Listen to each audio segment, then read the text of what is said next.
빌어먹을. 하필 남겨도 이런 걸 남긴 아버지에 대한 분노가 치솟을 때마다 입 밖으로 나오는 단어이다. 이야기에 앞서서 내 소개를 먼저 해야 할 것 같다. 난 어린 시절부터 어머니가 곁에 없었다.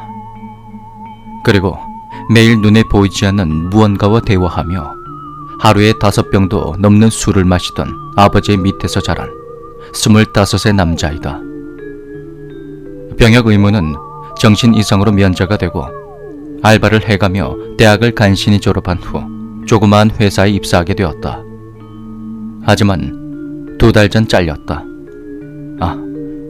퇴사 전엔 여자친구와도 헤어졌다. 즉, 난 현존하는 20대 중 가장 암울한 인생을 살고 있다. 그 여자 때문에 몇 개월 전까지 나는 그녀의 존재를 아버지께 들어서만 알 뿐 직접 볼 순 없었다. 약 6개월 전 아버지가 갑작스레 돌아가시고 장례를 치르는 중이었다. 손님들이 모두 돌아간 새벽, 상주 자리에 앉아 꾸벅꾸벅 조는데 턱에 엄청 차가운 무언가가 닿는 느낌에 눈을 뜨게 되었다. 30대 후반의 한 여자가 내 앞에 무릎을 꿇고 앉아 한 손으로 내 턱을 어루만지고 있었다. 내가 남들과 비슷한 삶을 살아온 20대라면 당장 비명을 지르며 날뛰었겠지만 아버지의 유언 덕분일까? 난 의연할 수가 있었다. 마치 이러한 상황이 닥칠 걸 미리 알고 있었던 것처럼. 인승아, 인연이 내가 같이 가자는데 안 간단다. 어쩌노 우리 인승이, 어쩌노. 아버지의 마지막 말씀이다. 그렇다. 아버지가 말한 그년이 내 눈앞에 있었다. 비명 대신 자주 어린 한숨과 함께 그녀에게 단조로운 톤으로 질문을 했다. 당신은 누구십니까? 아버지와 이야기를 나누던 그 사람이 맞습니까? 여자는 빙그레 웃으며 고개를 2번 끄덕인다. 푸른 빛이 감돌 만큼 하얀색 피부와 차가운 손이지만 그 미소는 너무나도 따뜻해 보였다. 난 오히려 귀신인지 사람인지 알 수 없는 그녀가 조금은 마음에 든다고 생각했다. 물론 채 일주일이 못 되어 그녀에 대한 내 호감은 삭힐 수 없는 분노로 바뀌어 버렸지만 남은 이틀 동안의 장례식에서 그녀는 나에게 그 어떠한 말도 걸지 않았고 해코지를 하지도 않았다. 그저 내 바로 옆에 묵묵히 서서 날 빤히 바라보다가 이따금 내가 인사를 나누는 사람들을 쳐다볼 뿐이었다. 모든 장례 절차가 끝나고 집으로 돌아왔을 때 예상대로 그녀는 내 옆에 있었다. 내가 아무리 말을 걸어도 그녀는 아예 안 들리는 척 다른 곳을 응시하거나 날 뚫어져라 쳐다보는 것이다. 그렇게 혼자 묵기만 하다가 답답함에 욕을 하거나 소리를 지르면 첫 만남 때의 그 미소를 얼굴에 띄우며 차가운 손으로 내 얼굴이나 등을 쓰다듬어 준다. 그렇게 며칠이 지나니 그제서야 항상 누군가와 대화하듯 혼잣말을 읊조리던 아버지가 이해가 되었다. 그리고 동시에 이해가 되지 않는 부분이 한 가지가 있었다. 아버지는 항상 입에 담지도 못할 욕을 그녀에게 하거나 가끔 온몸을 부르르 떨며 제발 살려달라고 그렇게 빌었다. 그런데 며칠 지켜본 그녀는 겉모습이 무섭게 생겨서 가끔 밤에 날 놀래키는 것 외에는 절대 나에게 해를 가하진 않았다. 그렇게 며칠간의 휴가 아닌 휴가를 끝내고 다시 회사에 가는 날이 되었다. 역시나 그녀는 회사까지 날 따라왔고 무슨 이유에서인지 회사에서는 내 옆에 있는 시간보다 사무실을 배회하는 시간이 많았다. 탕비실이나 화장실에 가고 다른 직원이 작업하는 뒤에 서서 모니터를 쳐다보는 등 집에서와는 다른 행동을 보였다. 수십 명의 직원 사이에서 그녀는 오직 나만 볼 수가 있었기에 미친 소리 같겠지만 약간의 즐거운 기분마저 들었다. 그리고 왠지 모를 그 즐거운 감정은 그날 밤 공포로 탈바꿈하게 되었다. 퇴근 후 여자친구가 혼자 있는 내가 안쓰러웠던지 집으로 놀러왔다. 우린 간만에 맥주를 한 캔씩 마시고 TV도 보고 웃으며 이야기도 하다가 같이 잠자리에 들었다. 물론 그때까지 그녀는 우리 주위에서 우릴 계속 관찰하고 있었다. 그렇게 얼마나 잤을까? 여자친구의 비명소리에 화들짝 일어났다. 뭐고? 무슨 일이고? 유정아, 안 좋은 꿈 꿨나? 저기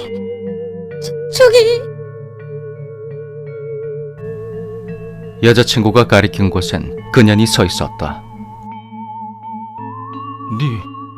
저게 보이나? 오빠, 니도 저기 보이나? 내가 무언가를 말하려는 찰나 그녀는 갑자기 페이드아웃 되듯이 사라져버렸다. 저거 뭔데 오빠? 니도 저기 보였던 거가? 내가 자는데 갑자기 막 얼굴이 추워서 눈을 떴거든. 근데 아까 그 여자가 내 얼굴을 간지럽히다가 멈추더니 내를 똑바로 쳐다보고는 헤어져라. 죽기 싫으면 이러더라. 대체 뭔데 진짜? 난 자초지종을 설명했고 왜 미리 말하지 않았냐며 불같이 화를 내던 여자친구는 그년을 해결하고 연락하라며 집으로 돌아가 버렸다. 황당했다. 지금까지 나 이외에는 그 누구의 눈에도 보이지 않았던 그녀가 왜 갑자기 여자친구에게 모습을 드러낸 것인가? 1층까지 여자친구를 배웅하고 돌아왔더니 그녀는 식탁 위에 앉아서 다리를 천천히 앞뒤로 교차시키며 날 쳐다보고 있었다. 대답해라. 내 여자친구한테 무슨 짓 한 건데? 당신 대체 내한테 이러는 이유가 뭔데? 그러자 그녀는 따뜻했던 미소 대신 소름 끼치는 냉소를 머금으며 이렇게 말했다. 왜?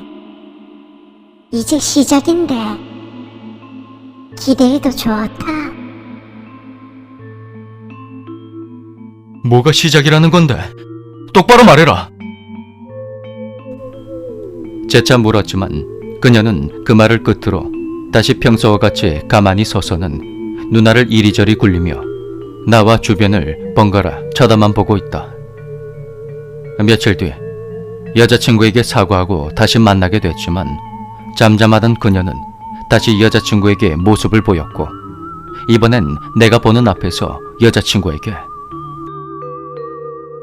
그러다가 제명이 못 산다. 내 말 잘 들으라.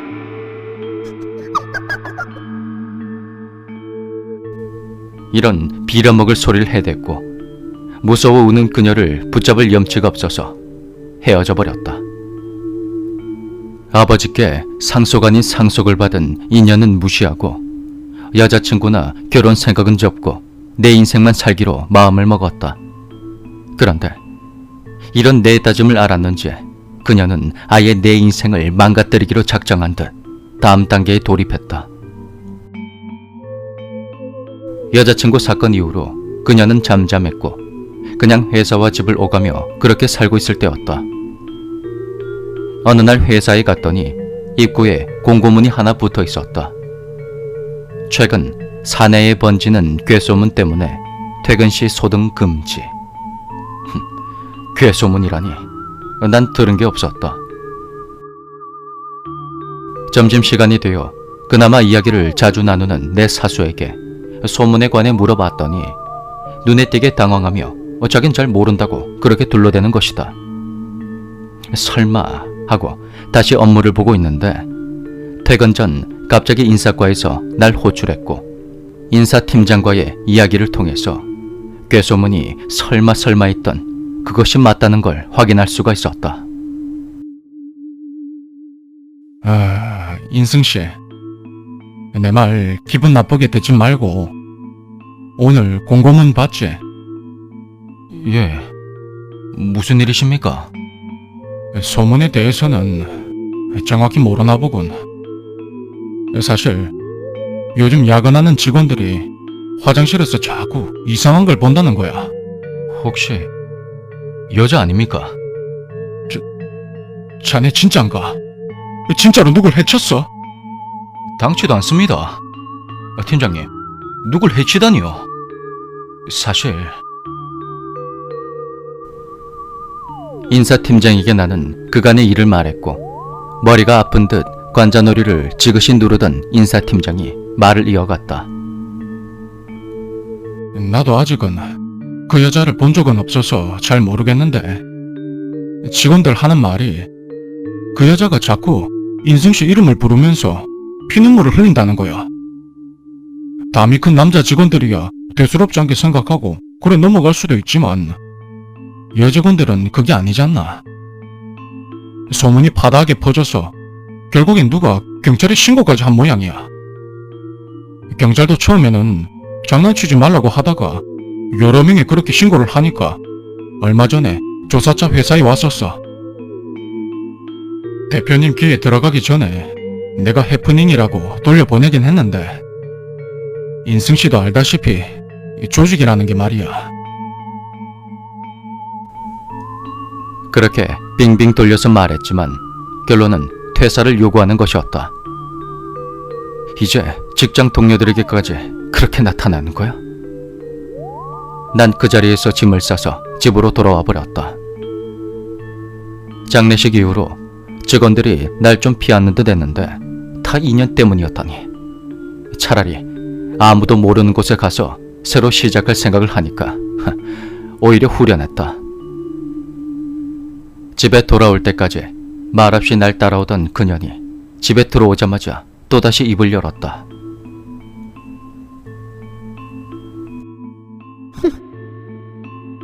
내가 네 속을 모를 줄 아나?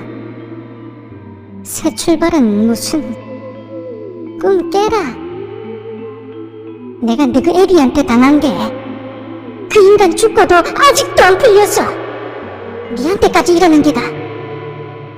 그래도 에리보다는 낫네. 너그 에리는 네 어릴 때 너그 새엄마 도망가자마자 반페인이 돼버렸는데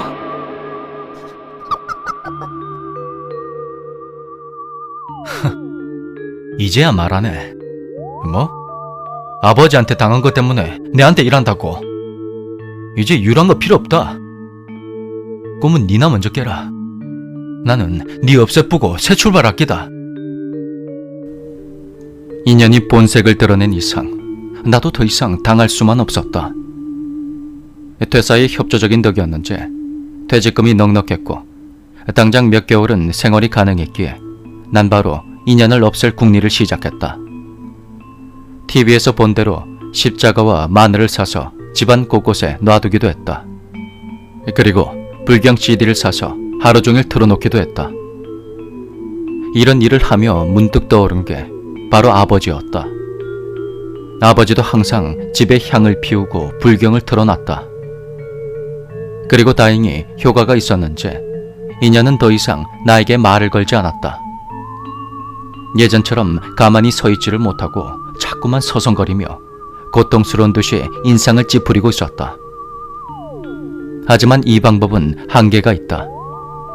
집에서야 가능하지만 밖에 나가서 스피커폰으로 불경을 틀어놓고 사회생활을 할 수 있을 리가 없었다. 내가 생각한 다음 방법이 바로 무당이었다. 어릴 때부터 우리 집에 찾아와서 가끔 날 봐주던 사회복지사분과 간신히 연락이 닿았다. 그분은 내 이야기를 귀 기울여 들어주셨고 한 무당을 소개시켜 주었다. 너무 절박했던 나는 그날 오후 차를 타고 4시간이나 떨어진 그 무당집으로 향했다.